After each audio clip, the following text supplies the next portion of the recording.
I'm very excited to welcome our new sponsor, Higher Nature, who have created Rekindle, which I'm currently trying out and is working a treat, a 100% natural libido-enhancing supplement for women, which contains clinically backed ingredients to give your sex life a boost. And who doesn't want that? This week's episode has been sponsored by Oh My Bod, shifting the evolution of pleasure.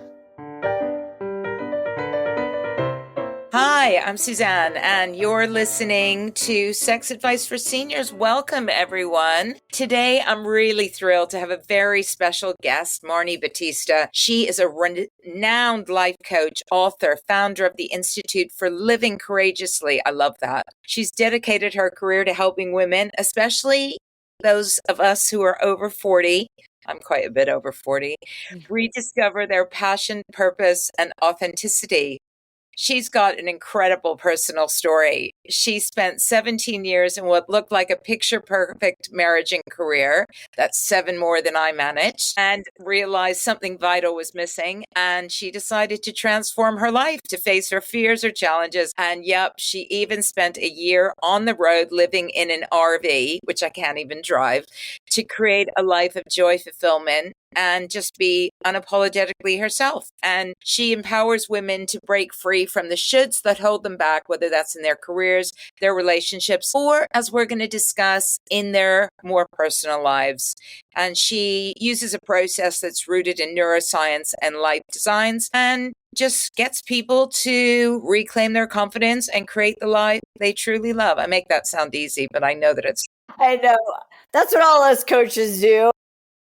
Right. So we're going to dive today into how your personality type and the stories you tell yourself are shaping your relationships, your intimacy, and your future. Marni, welcome. I think that's I'm so happy to be here. Longest introduction I know. I was going to say like blah, blah, blah. I'm just a girl. Yeah. So tell me, I want to know, firstly, we just have to talk about that incident about the RV, because let's just get that out of the way, just because I want to know, like, how did that happen?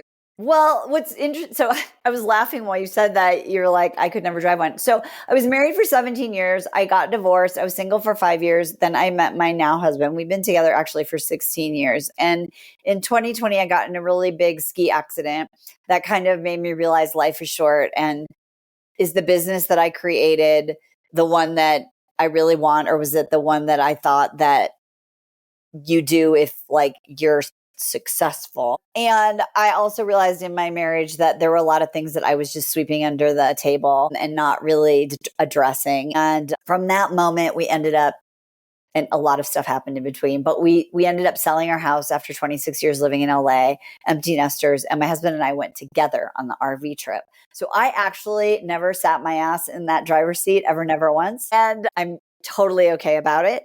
But what was really interesting about that is that it's the best example I could ever find in real life of wherever you go, there you are.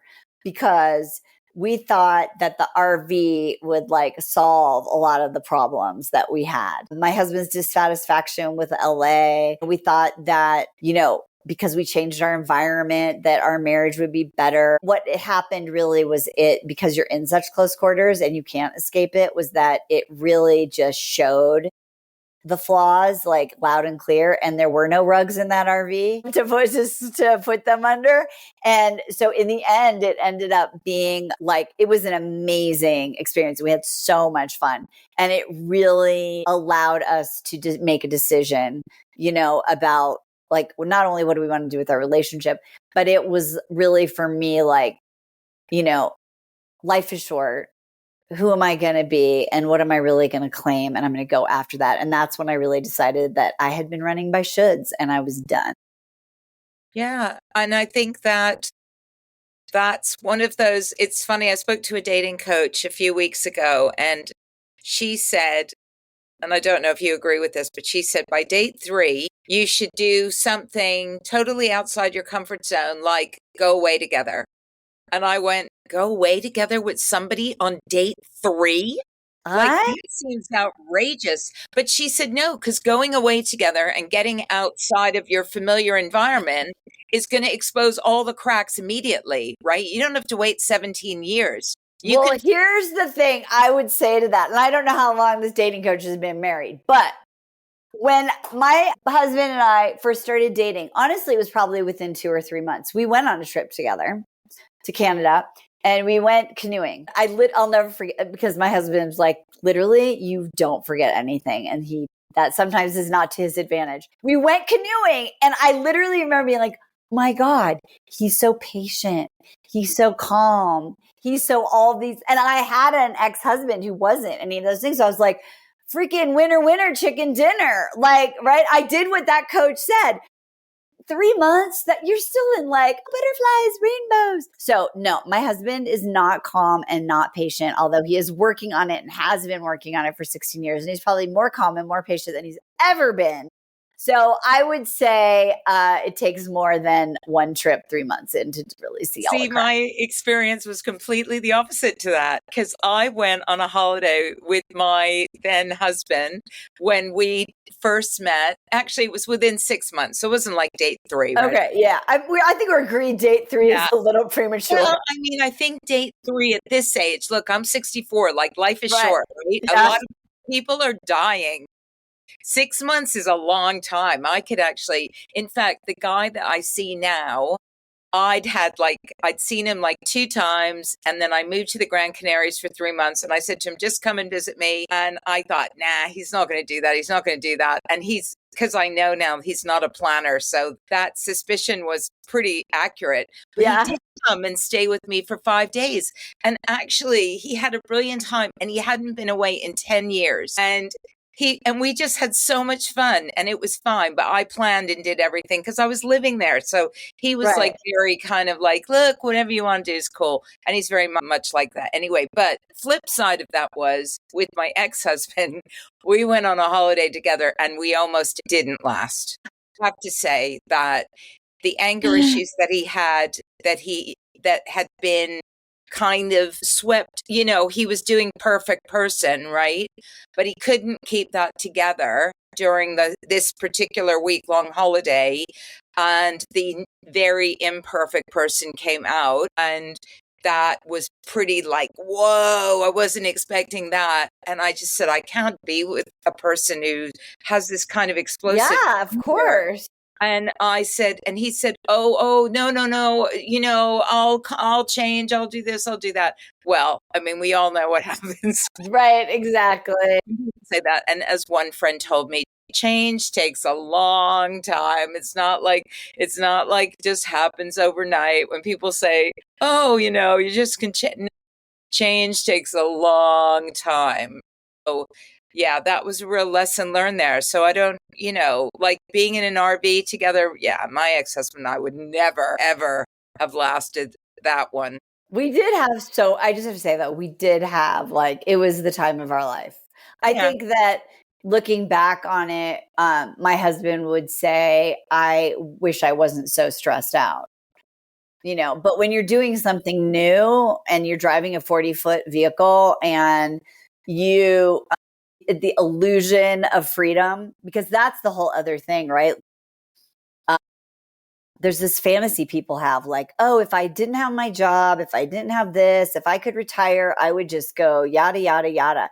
And when I talk to people who want to be digital nomads or live on the road or whatever it is, decision fatigue is a real thing. You're constantly having to make decisions. And there are a lot of roadblocks and obstacles in that. And so in some ways, and that's why, honestly, in the end, it brought us closer together because we realized we do have the core same values, which is fun, adventure, new and novel, travel, all those things. We both don't want to live a should life. We came up with this radical living challenge together as not only it ended up being a lifestyle that we still live, not just that year and what we originally thought, but those core values that we had were the glue that kept us together to really work through a lot of those challenges that we've just been hiding from when you have kids and career and all those different things. And I suspect that's one of the hardest things to do, isn't it? Is that often when people are in long relationships, I know this is the question that comes up all the time is, how do you shake things up when you're in a long relationship? It's probably one of the hardest things to do. You literally shook it up by going, we're not going to live like this, we're going to live like this. But what are the other ways that you think people can shake things up for the better? I mean, in your case, it created, other opportunities, but Yeah. Well, one of the interesting things that I think you alluded to is like kind of my process is that I came across in 2020 this idea of life design. Because I was like, we're an empty nester. Like, what are we going to do? I don't need to learn how to play pickleball. Like, I don't need hobbies. I have plenty of hobbies, right? Like, I really need to shake things up. But I didn't know how to really put that together. Like there was no resources that I could find. I Googled everything and I came across the design thinking model at Stanford University, which is the world-based innovative model for how products are designed in the world. So if you talk to any consultant or any product design person, they know about this model. And I looked at it and I was like, well, what if you actually put this into place for your life, where the product you're designing is your ideal life, your ideal relationship, and you're the user, you and your partner. And so my husband and I had been kind of doing like a very soft version of that up until 2020. But when we both got on board and decided like, let's intentionally create the back end of our lives together and co-create that using this model where you don't just so the RV thing, that's why I said this stuff happened in between. It's not like we just woke up one day and did it. We actually followed the process. And that was the beginning of like us both getting really excited about what it would look like to live an extraordinary life, to get off autopilot. And so one of the most fun things about that was that we started looking at what were this is just one, and it's in my book, How to Walk Through This, which is right there, radicallivingchallenge.com. We each separately came up with 3 life plans that were for the next 5 years. Okay. So we both went in other rooms, we both worked on it, and we came back and we compared them. And one of the things that was on there, I had this there's one life plan that's your crazy idea plan, right? But one of it was like live like literally, I don't even know where I came up with it. It was like, travel the country in an RV. Oh, I know, because my daughter actually, I think, had done it with her boyfriend during COVID. Live in an RV for a year and travel around the country and write a book about it. And he had some other adventures, and one of them was about an RV. And so we were like, do you want it? So the next phase is that you do some tests, some prototypes. So we were like, well, do you want to like rent like a Sprinter van? Because van life is like all over the internet. How cool. Yeah. Let's go on a trip. We'll do 2 weeks in a Sprinter van. We'll go see Utah. We'll go, on a little trip and that. And the whole thing, from the planning it to the doing it, was like really invigorated us, because I think when you get in a relationship that's long and you get to this place where you've created all the things you're going to create. You've created, your wedding, you've created your early years. Maybe you've created a blended family. Maybe you created a family. You follow the rules, right? You did the things. And then you wake up one day and you're like, well, shit, there's no more rules. And that's when couples get stagnant, because they're not creating anything new. So for us to just say like, hey, let's create this like wild idea. And then that led to, well, that was a little small for a long term, but do you want to rent something a little bigger and go on like a 6-week adventure? Could we get someone to take care of our cat? And we did that. And that was like amazing. And then in that trip, that's when I was like, you know what? F it. Let's do the thing. Let's sell the house and let's really do the thing. And then we were creating like that whole itinerary, and we were creating something. And so I really think the way to shake it up is create something. It doesn't have to be something like ginormous, but it's like, what can you do as a couple together that is a creation of something that you're both invested in, that is a common goal that you want to do together? And I think that's the game changer. Personal question around that, because Esther Perel says that one of the things that makes and keeps desire alive is a degree of mystery, and around having some sort of erotic life that exists between the two of you. And often that can be about seeing your partner in a new situation, a new environment, doing something completely new and different where they're really lit up. And in seeing them being really lit up, that makes them really attractive again, because suddenly they've got something that they're super enthusiastic about. Or it could just be, it could be a new hobby. But in this case, you were co-creating something new together. Did it light up your intimate life? Yes, I love that you asked that, because what's so interesting was that my husband would tell you like 5 or 6 years ago that he was an introvert. And like I brought all the social energy to our relationship and all of these things. Well, the minute we got on the road, like I joked, he was the mayor of whatever campsite we are. Like I would be in there like working. I don't know. I'm going to talk to these people. I mean, I'm like, let's never see them again in 5 days. My husband was like, "Hey, John, love that truck," and I'd be like, "Who are you talking to?" One time he came back and he was like, "I met these people from Japan and they really liked our RV." And they had a 30-minute conversation using an app, translating back and forth. And he learned so much.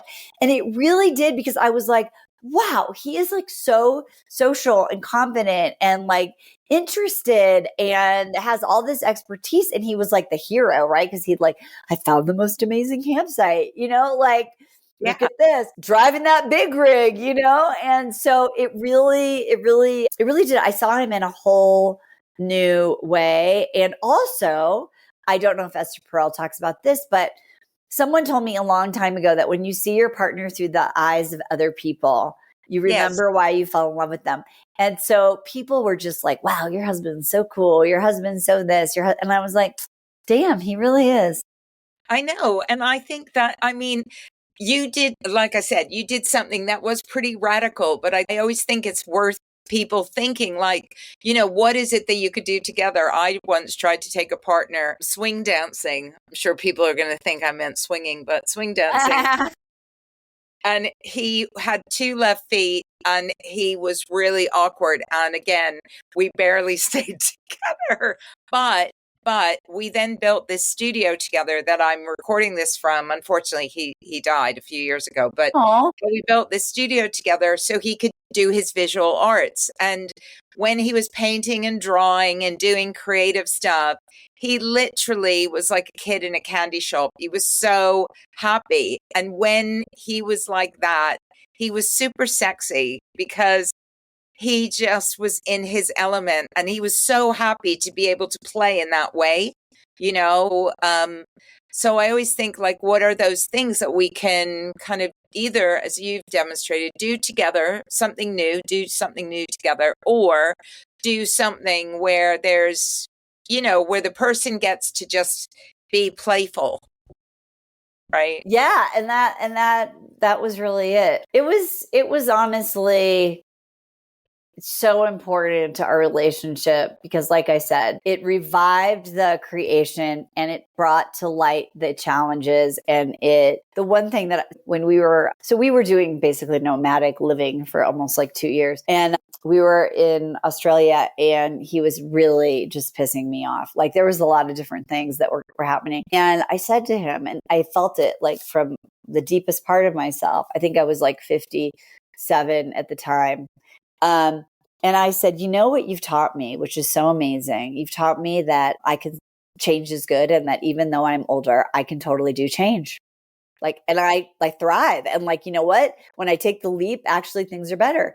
And I said, and it took that, you gave me that gift to let you know that if these things don't change our relationship, not that this is an ultimatum because you should be who you are, but this is what I need. And I actually now know that if for some reason you don't want to be that person for me, I'm going to be great. And he was like, "What?" And I was like, he's like, "Yeah, but you can't replace me." I was like, "No, I can never replace you. You're amazing." But also, like, I don't know. Maybe I literally don't know, but I know for the first time in my life, I am going to be awesome. Yeah. I can do change. And I think the older we get, the we forget. And I would think back and I'd be like, wait, I went to like 4 different universities. I moved all around. I did all these things. I feel like the older we get, we forget that we can do change. And so that also taught me I can do that. And I am enough and I am the source. So when you add both those things together, we almost like recommitted to each other, and it was really, really a turning point for us in our relationship. Yeah, no, I can absolutely hear that. And how do you manifest that and make that happen for the people and the women that you work with? Because I suspect there's, I sense that even though this was a pretty big deal, that you're clearly a person who is, who has taken bold leaps, as you've acknowledged before. Not everybody has, right? I mean, there's a lot of Yes, people yes. that have lived in a very linear way and they've gone through things in a very prescriptive fashion. How do you support other people to be able to make those big or smaller leaps that they I may love need, that. that they may need to make in their own lives to achieve that degree of contentment and self-confidence? Yeah. Well, so first of all, I just say like, an alert or a thing. It's not for everyone. Like some people are like, give me my 9 to 5. Like I love living with like all my kids around me and my grandparents and my uncles and my aunts, and I am good. Like, and I think like that is amazing. So first of all, it's not for everyone, right?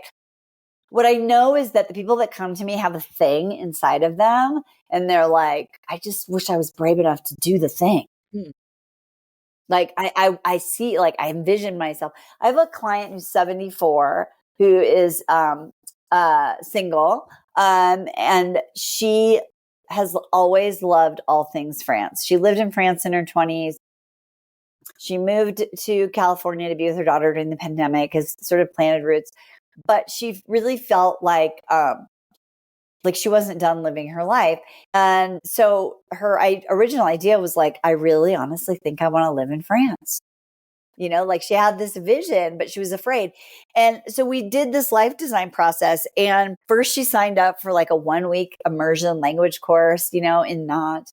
And then she was like, well, that was good. And here's what I learned about that. And then she like did like a 2-week thing in Bordeaux.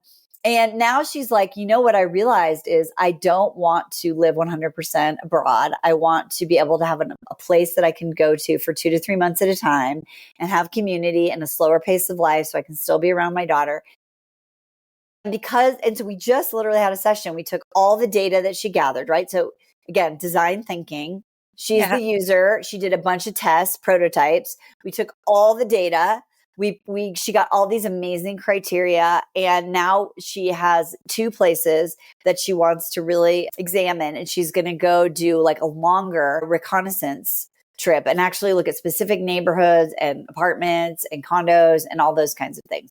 And so the way that, if you've never done it before, there's a couple things. There's the spiritual principles of like, how do you live a meaningful life internally? Like, through faith and through wonder and through counting your blessings, right? There's just like a whole mindset that I talk about in my book. When you couple that with baby steps. Yeah. And I was going to say, can you apply the same design thinking to finding a partner, for examul? 100%. And that's what's so great is that, or even exploring kink is another one. Yeah, exactly. You're like, it's so the whole beauty around design thinking is prototyping. It's what they call the empathy phase. You really have to understand the user. The user is not who you think it is because of what you thought you wanted or what you were supposed to, right? That's where we have to dismantle the shoulds and really figure out who are you at the core. And I use this tool called soul mapping, that when my clients do the soul mapping process, which is what lights me up, how do I best carry that out, and what are my core values and motivations? The goal is to design a life where everything fits those criteria. Right. Yeah. And so you have a full profile of your soul map, and then you start taking these little baby steps, and you're like, ooh, yeah, that was great. That was great. But no, that was it. And here's the thing. The process is as delightful as whatever end point you would ever get to, because you have something to talk about. You have something that you're doing, And so in dating and relationships, it's the same idea. Who are you today? Get rid of all the past hurts, burdens, traumas. Like, what do you want right now? Right? And then you start going out in real life, online, however we decide we're going to do it. There are no failures. Everything is data. Everything is data. And the feedback, the process of dating or kink or whatever is iterative, meaning that you can't know what you like and don't like until you do the thing. ChatGPT cannot tell you that.